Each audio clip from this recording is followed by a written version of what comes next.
एक छोटे से गांव की बात है जहां रहता था एक प्रतिभाशाली बच्चा नामक राहुल। पौज।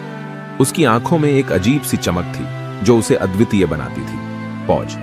राहुल को एक जादुई आईना मिला जो हर किसी की भावनाओं को पढ़ सकता था। पौज। एक दिन वह अपने दोस्तों के साथ खेलते हुए आईने को देखने लगा। पौज। आईने ने राहुल की आंखों में उसके सपनों को दिखाया और कहा, तू जो चाहता है वह सच हो सकता है। पौज। राहुल ने एक नए सपने की ओर कदम बढ़ाया और उसने अपने पूरे गांव को एक साथ मिलकर सुंदर बना दिया। पौज।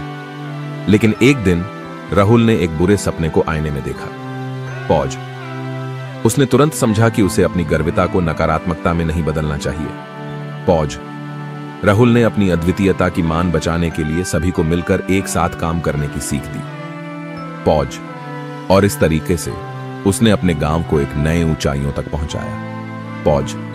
इस कहानी से हमें यह सीखने को मिलता है कि हमें कभी भी अपनी अद्वितीयता को नकारात्मकता में नहीं बदलना चाहिए। पौज। और हमेशा सकारात्मक सोच और सामर्थ्य से समस्याओं का सामना करना चाहिए। पौज।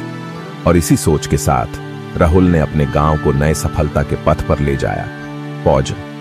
हर किसी ने उससे सीख ली और उसकी दृढ़ता ने सभी को प्रेरित किया। पौज। और इस प्रकार राहुल ने अपने गांव को सच्चे में जादुई बना दिया। पौज। हर कोई उसकी कहानी सुनने के बाद चौंका रह गया और उसकी सीख से प्रेरित होकर सभी ने मिलकर नए सपनों की ऊंचाइयों को छूने का निर्णय किया। पौज। और इस राह पर गांव ने नए आयामों को हासिल किया और एक नए दौर की शुरुआत की। पौज। कहानी यहीं समाप्त होती है, लेकिन एक नए आरंभ के साथ। पौज। धन्यवाद।